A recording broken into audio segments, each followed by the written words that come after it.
see Sister Judy. I see Kibaki. I know the rest of you, Kenneth David, are all here. Because it got to a stage where Judy was quite a presence. Well, I want to thank the panelists for some very exemplary remarks about President Mwai Kibaki. And I also want to thank the organizing committee. I will be short on protocol because I may be mentioning Ambassador Muthara in my remarks. I thought I should place this on record.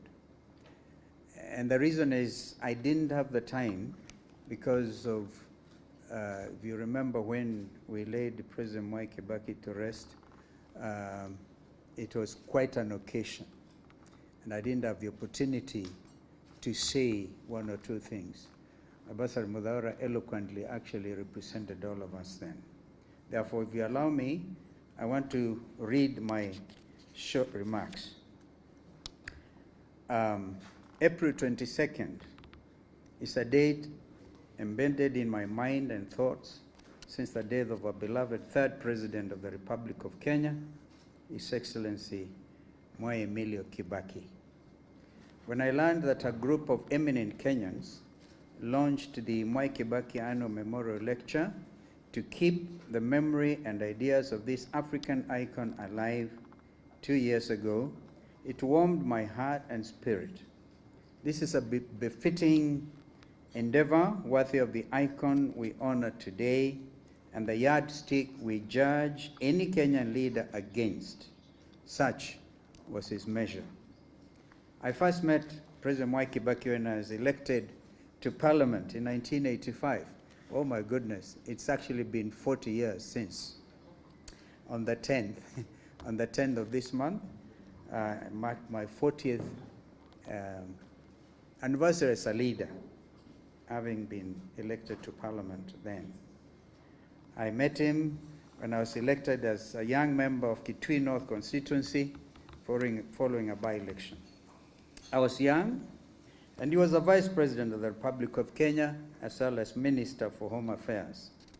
I was a greenhorn, and Kibaki had been feted not just nationally, but internationally, as a finance minister who steered the economy with sound fiscal discipline for over 13 years during the First Republic. Internationally respected Time magazine, as has been mentioned, had in 1974 named Kibaki in the top 100 people in the world with the potential to lead. The Time editors had foresight and believed in Kibaki, perhaps even more than Kenyans themselves. 28 years after that heralded article, Mwai Kibaki took the oath of office as the President of the Republic of Kenya. As the Deputy Speaker of our National Assembly, I witnessed firsthand his oratory masterclass. He was an orator, a script writer, not like Malala perhaps, but very close to that. The august floor was his stage and always sold out. When the National Rainbow Coalition won the historic 27 December 2002 general election, President Kibaki appointed me as his first Minister for Foreign Affairs, and then our relationship became more personal. It is that forge of trust and faith, I believe, that allowed President Kibaki to reach out to my party, ODM Kenya as it then was, to save and rescue our nation state following the post-election 2007 violence. Together, we formed what was the first coalition and first negotiated position in the name of the Office of the Vice President. I then had the honor and privilege to be sworn in as the 10th Vice President of our country on the 9th of January 2008. President Kibaki made everyone feel at home. He would get our nation laughing, don't you all remember? Even when I was faced with difficult moments, he would actually say to enjoy. And when things became a little tougher, as an elder statesman, he would call you harsher things. And one time he famously said, that because of the Mlolongo system of voting that time, and he had been rigged out of his Othaya constituency, he actually said that even rigging required some intelligence. That was Kibaki. President Kibaki would even other times say very hard things, and you got away with it.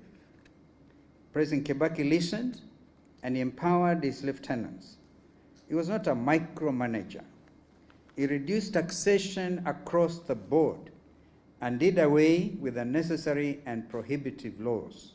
President Kibaki's leadership led to the unprecedented 7% growth of our economy, as we've had, from 0.6%.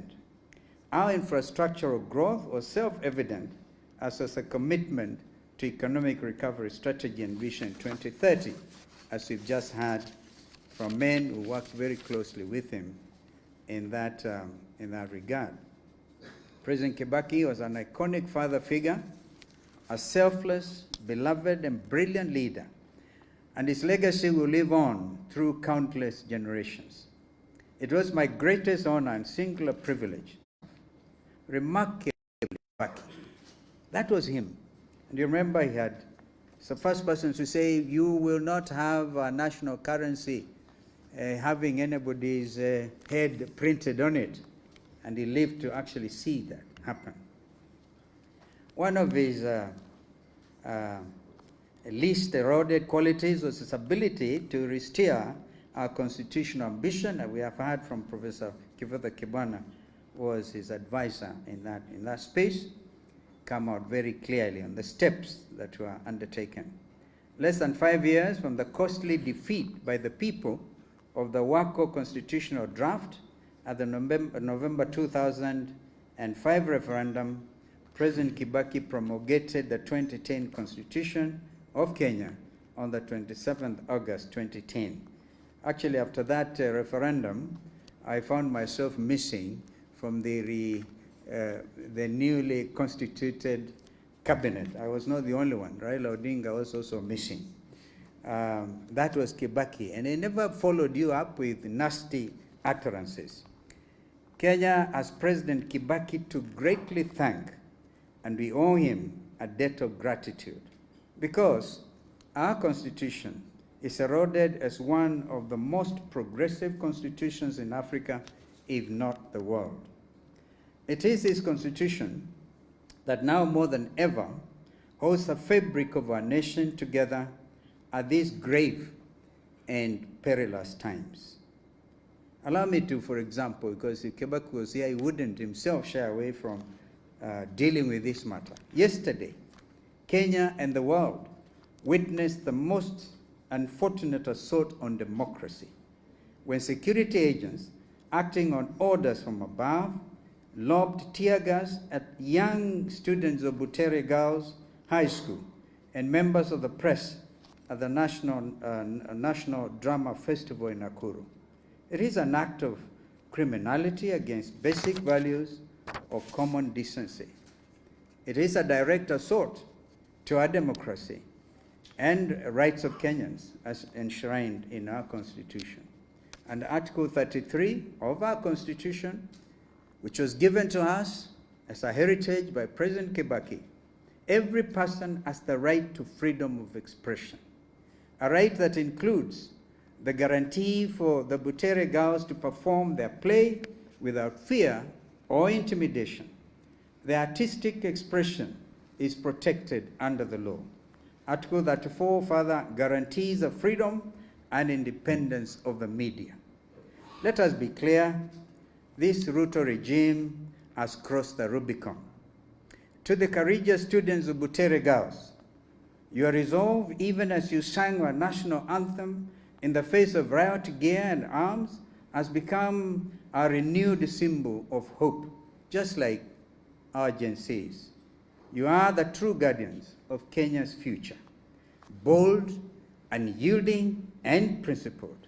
Let it be known today, as we honor President Kibaki, who promulgated our sacred document 15 years ago on August 27, 2010, that we will continue to defend the Constitution. We will protect all Kenyans' freedoms and rights, and we will not be silenced. Not today, not now, not ever. We say this in honor of His Excellency, President Mwai Kibaki. I thank you.